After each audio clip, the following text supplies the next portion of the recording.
ബൺമസ്കേ trend അല്ലേ? കഴിച്ചാ ആ സ്ഥാനത്ത് നിങ്ങളെ കൊല്ലാൻ പറ്റൂട്ടോ.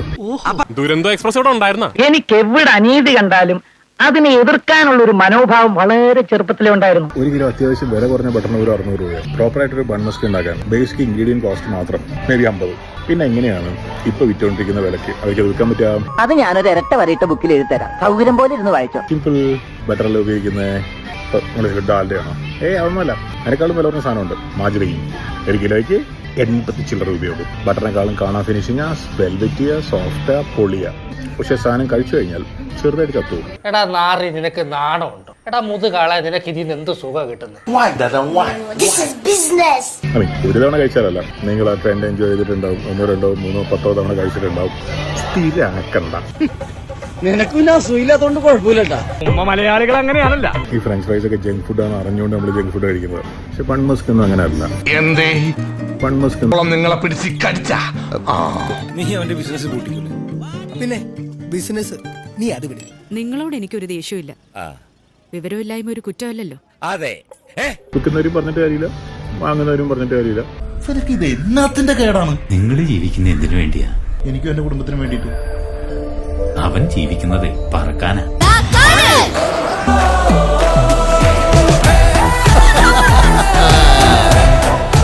പക്ഷെ നമ്മൾ ഉപയോഗിക്കുന്നത് ഫ്രം ദ സ്റ്റാർട്ട്.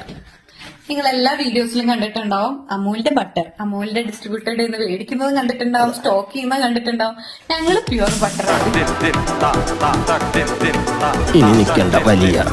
ഇതാണ് ഞങ്ങളുടെ ഒരു ആവറേജ് ഫ്രിഡ്ജ്, എപ്പോഴും ഇങ്ങനെയാണ് ഇരിക്കുന്നത്. ഞാൻ നിങ്ങളോടൊക്കെ എന്ത് പാവം ചെയ്തു? ഇത് ബട്ടറാണ്, നിങ്ങളുണ്ടെങ്കിൽ ടെസ്റ്റ് ചെയ്തോളൂ, ഒരു കുഴപ്പമില്ല. ആ പാട്ടുണ്ടായിരുന്ന മാനവും പോയി. ചീസിന്റെ കൂടാരം കാണാം, അത് തിരാമിസു സ്റ്റാർട്ട് ചെയ്തുകൊണ്ട് അത് നല്ല ബെസ്റ്റ് ക്വാളിറ്റി ചീസ് യൂസ് ചെയ്യുന്നത്. അതുകൊണ്ട് അപ്പോ ക്വാളിറ്റിയുടെ കാര്യത്തിൽ ഞങ്ങൾക്ക് ജസ്റ്റ് ഇതൊന്ന് കാണിച്ചെല്ലാം തോന്നി.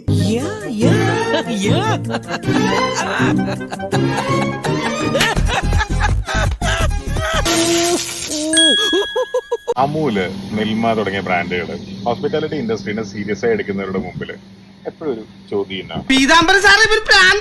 എന്റെ കുട്ടി, ഞാൻ സത്യസന്ധമായിട്ട് പറഞ്ഞതാ. എല്ലാം കഴിയുമ്പോൾ 1000 രൂപയുടെ മേലെ കുറെ കൂടുതൽ പൈസക്കല്ലേ ഇത് വെക്കേണ്ടത്. എന്നിട്ട് ഇവരെങ്ങനെ ഇത് പകുതിയോ അല്ലെങ്കിൽ അതിന്റെ താഴെയോ വിലക്ക് ഇവർക്ക് വിൽക്കാൻ പറ്റുന്നത്?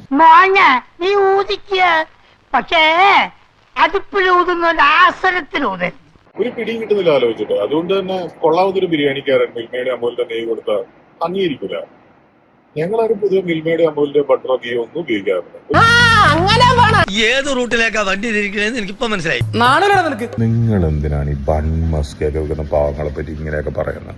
അവരുടെ ഇൻഗ്രീഡിയൻസ് അങ്ങനെയാണ് ഇങ്ങനെയാണ്. അവർ പാവങ്ങളല്ല, അവർ നന്നായിട്ട് കച്ചവടം ചെയ്ത് ജീവിച്ചിട്ട് നിങ്ങൾ ഇതിനെ ഉപദ്രവിക്കുന്നു. ആർക്കായാലും സംശയം തോന്നാം എനിക്ക് എന്താ വേറെ പണിയില്ലേന്ന്. ഞങ്ങളും ചോദിച്ചു. ഫുഡ് ഇൻഡസ്ട്രിയിൽ ആരെങ്കിലും ഏത് റവന്യൂ സ്ട്രീം ആയാലും, കുറവ് റവന്യൂ, കൂടുതൽ റവന്യൂ, എന്തോ ആയിക്കോട്ടെ, ഒരു പാവങ്ങളായിട്ട് ഇപ്പോഴും തുടരുന്നുണ്ടെങ്കിൽ അതിന്റെ പ്രധാന കാരണങ്ങളിലൊന്നും നല്ല ഇൻഗ്രീഡിയൻസ് ഉപയോഗിച്ച് മോശം ഒന്നും ഉപയോഗിക്കില്ല.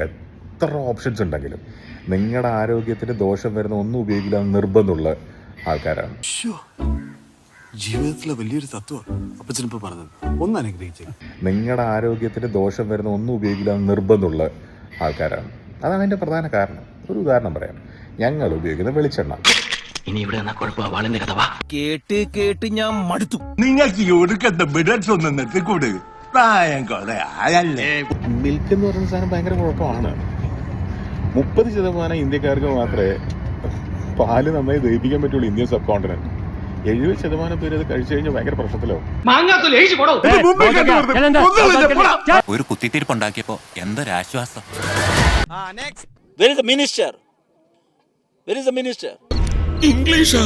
No one come here and meet these victims here. என்ன செய்ய முடியும்? இங்கிலீஷ்லயே பேசி பழக்கமாய் போச்சு. You are from Kerala. Yes. Now you support to the Karnataka people. I appreciate you. With pleasure. Continue. Okay, come to the point. Keep. But government of Karnataka officer said this is purely belongs to government property. It's a GBA property. That's why we have to did the demolition. So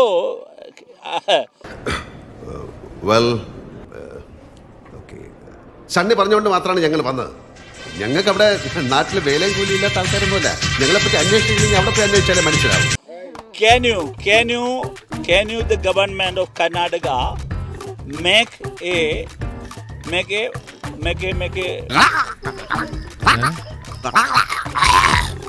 നന്നായിട്ട് അറിയായിരുന്നു ഈ ചൂടയുടെ ഉള്ളിൽ നിന്റെ തൊണ്ടേ കയറി കുരുങ്ങി. Make a audit in Karnataka city regarding the ഒരു minute മണനാണി വീണ്ടും നാക്കുളുക്കുന്ന മണലാൻ ഇയാളത് ഏത് ഭാഷ പറയുന്നത്? ഇംഗ്ലീഷ്. regarding the this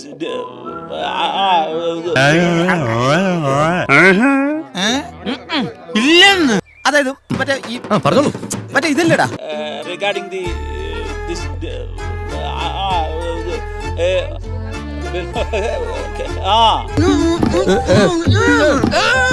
അതാണ് തീവ്രവാദം. What A story. എന്താ കഥ? അത് ശരി, പാരമ്പര്യമായിട്ട് ഫ്രോഡുകളാണല്ലേ മാനേ. how many of them? So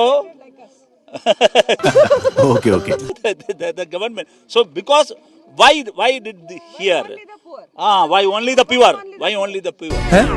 അല്ലേ? ഓ ചളവാക്കും. You talk him. He talked me. Why only the pure? So do you have courage, the Siddaramaiah, to go bulldozer Raj with the illegal construction to the rich people? In my home, I am only speak English, but my husband is very poor in English, dirty fellow. ഹതഭാഗ്യരായവർക്ക് ദൈവം തലച്ചോറ് കൊടുത്തില്ല, അതിന്റെ പേരിൽ ബുദ്ധിയുമില്ല. അതെ, എനിക്ക് ഭാഷാപരമായി പരിമിതികളുള്ള ആളാണ് ഞാൻ ഭാഷാപരമായി മെച്ചപ്പെടുത്തേണ്ട ആളാണ്, അത് ഞാൻ തിരിച്ചറിയുന്ന ആളാണ്. വെറുതെ കിടന്ന് ഉരുളാദാശനെ. ആശാന്റെ കംപ്ലീറ്റ് ബയോഡാറ്റ ഞങ്ങൾക്ക് കിട്ടിക്കഴിഞ്ഞു. കിട്ടിയല്ലേ? നമുക്ക് ഇന്ന മേഖലകളിൽ കഴിവില്ല എന്ന് നമ്മൾ അറിഞ്ഞിരിക്കണം.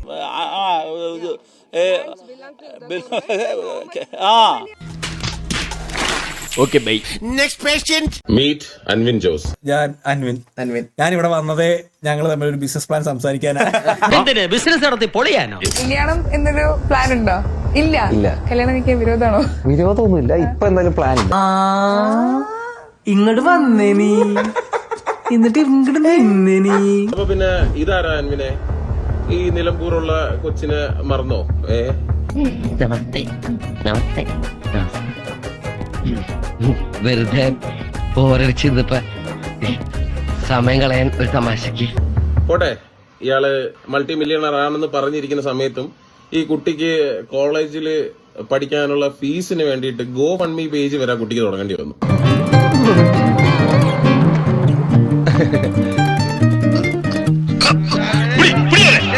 ഇതും പോട്ടെ, പക്ഷെ ആ കുട്ടിയുടെ ഡിപ്പെൻഡന്റ് വിസയിലല്ലേ അൻവിൻ എന്ന് പറയുന്ന വ്യക്തി UK നിന്നോണ്ടിരുന്നത്. അപ്പൊ താൻ തട്ടിപ്പാണല്ലേ? നാട്ടുകാരെ മുഴുവൻ പറ്റിച്ച് നിന്റെ പരിപാടി തീർത്ത് തരാണ് ഞാൻ. UK ഭയങ്കര ഒരു ലക്ഷൂറിയസ് ലൈഫ് പുട്ട് ഔട്ട് ചെയ്ത് അതിലൂടെ ഒരു ഓഡിയൻസിനെ വളർത്തിയെടുത്ത് കുട്ടികളുടെ ഇടയിൽ single sigma life put out ചെയ്ത് നാട്ടുകാരെ മുഞ്ചിക്കാൻ എടാ ഇവിടെ ഒരു അന്വേഷണം നടത്തണം.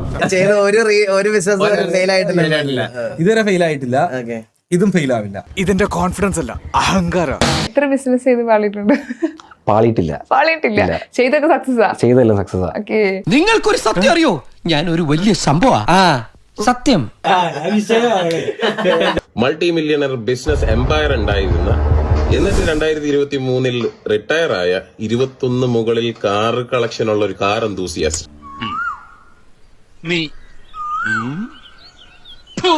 ഞങ്ങളുടെ ഒരു ക്ലോത്തിങ് ബ്രാൻഡ് വരുന്നുണ്ട് കൈസ് ഉടനെ. ഇങ്ങനെ ഗതിയില്ലാത്തവനായിട്ട് എന്തിനാ മോനെ നീ കൂട്ടുകൂടുന്നത്?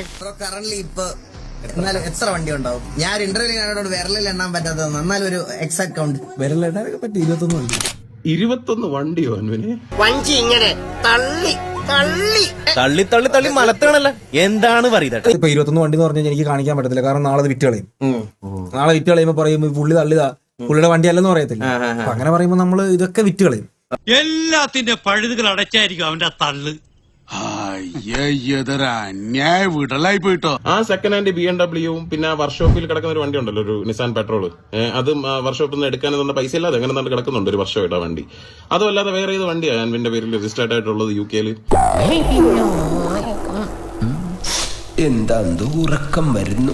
ആശാന്റെ കംപ്ലീറ്റ് ബയോഡാറ്റ ഞങ്ങൾക്ക് കിട്ടിക്കഴിഞ്ഞു. കിട്ടിയല്ലേ? ആ ഉരുളി എന്ത് ചെയ്യും? അതെ, ഞാനിവിടെ പണയം വെച്ചിരിക്കുക, മാറ്റിക്കല്ലേ.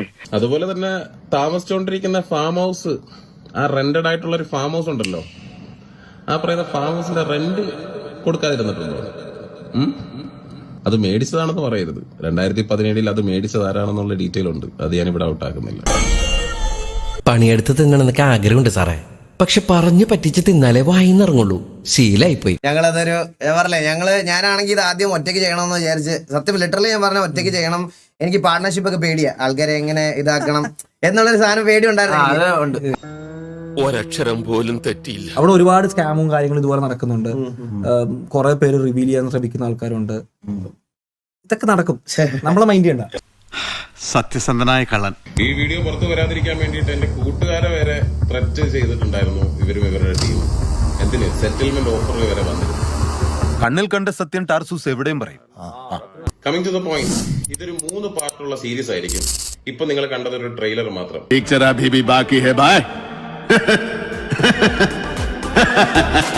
Flash back. Coming to the point, ഇതൊരു 3 പാർട്ടുള്ള സീരീസ് ആയിരിക്കും. ഇപ്പൊ നിങ്ങൾ കണ്ടത് ഒരു ട്രെയിലർ മാത്രം. 3 days later.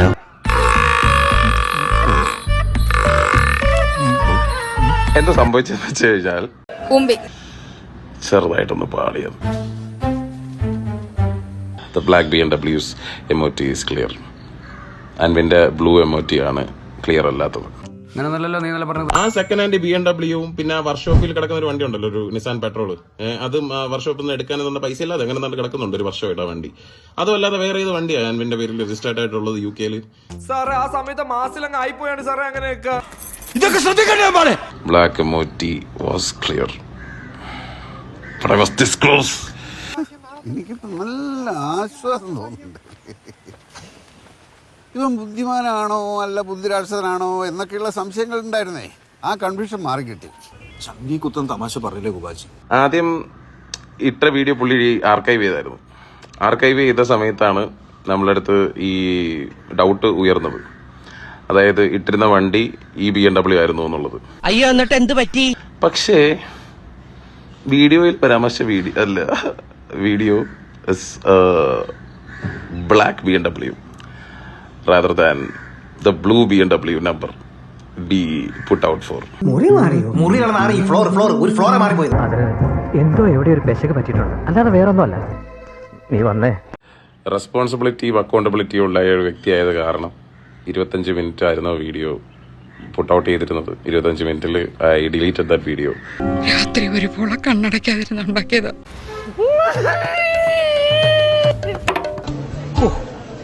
ഇങ്ങനൊരു ചതി ഞാൻ പ്രതീക്ഷിച്ചില്ല. എനിക്കങ്ങോട്ട് പൊളിഞ്ഞു വരുന്നുണ്ട്. പക്ഷേ നന്നായി ബാറ്റ് ചെയ്യുമ്പോൾ റൺഔട്ട് ആകേണ്ടി വരുന്നത് എന്തൊരു കഷ്ടമാണ്. നിങ്ങളുടെ സ്വന്തം തെറ്റുകൊണ്ടോ പങ്കാളിയുടെ പിഴവ് കൊണ്ടോ ആകാം ഇത് സംഭവിക്കുക. ഞാൻ ഉണ്ടാക്കി വെച്ചിരിക്കുന്ന പാർട്ട് 2 മാത്രമേ പുട്ട് ഔട്ട് ചെയ്യുന്നുള്ളൂ. അറിയാ എന്തെങ്കിലുമൊക്കെ ആവട്ടെ. എനിക്ക് ഇപ്പോഴും നല്ല വിഷമമുണ്ടല്ലേ? കുറേശ്ശെ. നമ്മുടെ ടീമിന്റെ അടുത്ത് വന്നിട്ടുള്ള ഒരു പിഴവായിരുന്നു അത്.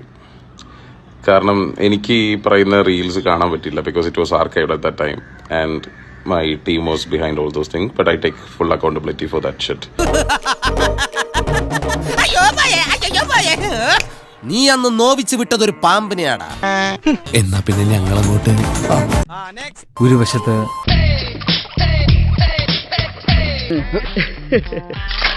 അയ്യോ, ഞാൻ കണ്ണടച്ചാന്ന് ഒരു സംശയം. ഒരെണ്ണം കൂടെ പ്ലീസ്.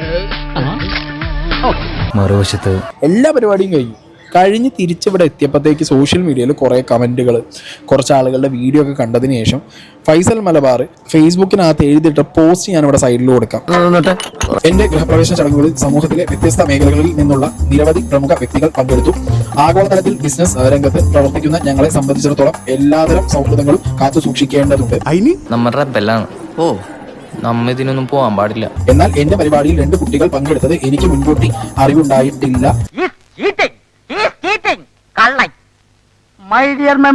പൊതുസമൂഹത്തിന്റെ സദാചാര മൂല്യങ്ങളെ വെല്ലുവിളിച്ചും സ്വന്തം മാതാപിതാക്കളെ തന്നെ ധിക്കരിച്ചും സമൂഹ മാധ്യമത്തിൽ താറടിച്ചും പ്രവർത്തിച്ചു കൊണ്ടിരിക്കുന്ന അവരെ സ്വീകരിച്ചതിലൂടെ പുതുതലമുറയ്ക്ക് തെറ്റായ സന്ദേശം നൽകി എന്ന ആരോപണത്തെ മുകളിലേക്കെടുക്കുന്നു.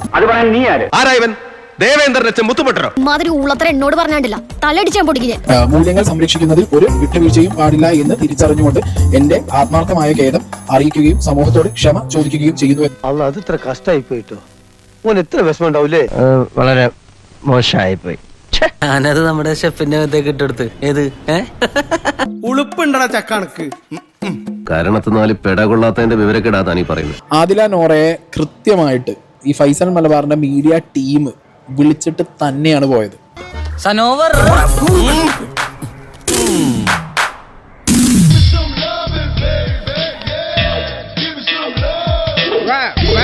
ഇയാൾക്ക് ഞാൻ ചോദിക്കട്ടെ, ഒരു ഇത്തിരിയെങ്കിലും ഉളുപ്പ് എന്ന് പറഞ്ഞ സാധനം ഈ ചങ്ങായിക്കുണ്ടോ? ഇത്തിരിയെങ്കിലും ഉളുപ്പ് ഉണ്ടോ അവന്? ഇവിടെ നിന്നാൽ എന്റെ പണി പോവും, ഇവിടെ അങ്ങനെ അങ്ങ് പോയാലോ? ആദില നോറയിൽ നിങ്ങൾ കണ്ട പ്രശ്നം എന്താ? മാതാപിതാക്കളെ കുറ്റം പറഞ്ഞു എന്നുള്ളതോ? എടേ, അങ്ങനത്തെ മാതാപിതാക്കളുള്ള ആൾക്കാർ മാതാപിതാക്കളെ കുറ്റം പറയാതെ എന്ത് ചെയ്യും? നമ്മുടെ തലയിൽ കേറിയിരുന്ന് നമ്മളെ ചവിട്ടി താഴ്ത്താൻ നോക്കുന്ന ചില ചൊറിയൻ തവളകൾ പിന്നെ അവർ ലെസ്ബിയൻസ് ആണ് എന്നുള്ളതാണോ തന്റെ പ്രശ്നം? എടോ, അങ്ങനെയാണെന്നുണ്ടെങ്കിൽ താൻ വിളിച്ച കൂട്ടത്തിൽ എത്ര രാഷ്ട്രീയക്കാരും സിനിമാക്കാരും വന്നു പോയവർക്ക് എത്ര ബാക്ക്ഗ്രൗണ്ട് ഉണ്ട്?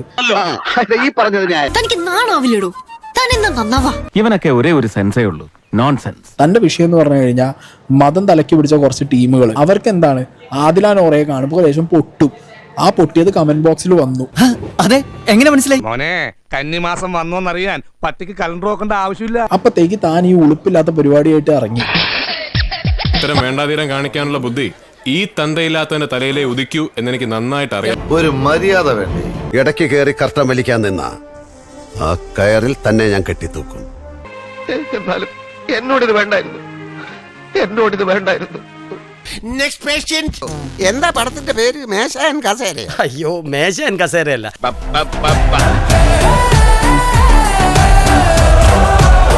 മതിയാ.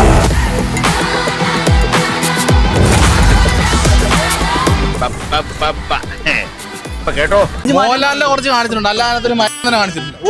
വൃത്തിയായിട്ട പടം. വെറുതെ സൗണ്ടും തലയും വെറും തല്ലിപ്പൊളി പടം, വെറും തല്ലിപ്പൊളി. ഇതാണ് ഈ നഗരം. ഒരു വശത്ത് എനിക്കത്ര ഒരുപാട് കാര്യങ്ങൾ കമ്പാക്ട് ഒക്കെ വിചാരിച്ചിട്ടുണ്ട്, പക്ഷെ അത്ര പോരാ. വലിയ രസമില്ലായിരുന്നു, കുഴപ്പമില്ല. വൺ ഡേ മച്ച് പടം ഊട്ടിട്ടുണ്ട്, എനിക്ക് ഇഷ്ടപ്പെട്ടിട്ടില്ല. ലാലേട്ടനൊക്കെ അതിനകത്തൊരു ആക്കലുണ്ടല്ലോ. ഇനി രാവണന്റെ വരവാണ്. ഇങ്ങനെയൊരു അപരാധിച്ച സിനിമ എന്റെ പൊന്നെ.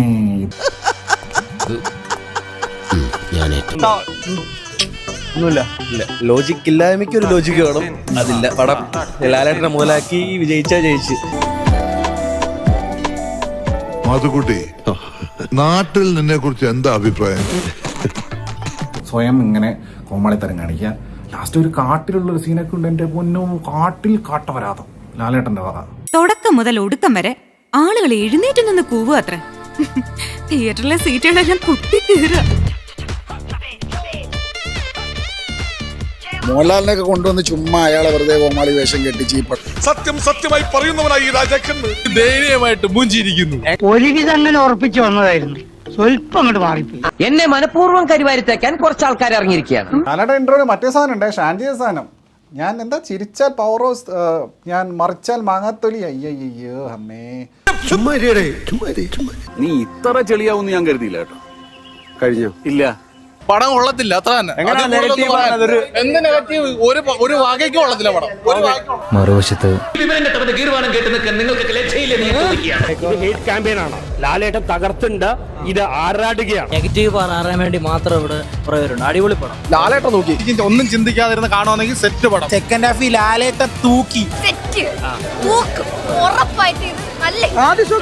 എന്ന് പറഞ്ഞാൽ ലാലേട്ടൻ ഒരു രക്ഷയല്ല. ലാലേട്ടൻ വന്ന് പടം ഫുള്ള് തൂക്കി. മറ്റു ചില ഞാൻ വിളിച്ചു, നല്ല അഭിപ്രായം. ഒരു മിനിറ്റ് ചേട്ടാ, പടം കണ്ടിട്ട് സൂപ്പർ. Law ക്ലാസ്സിനും okay.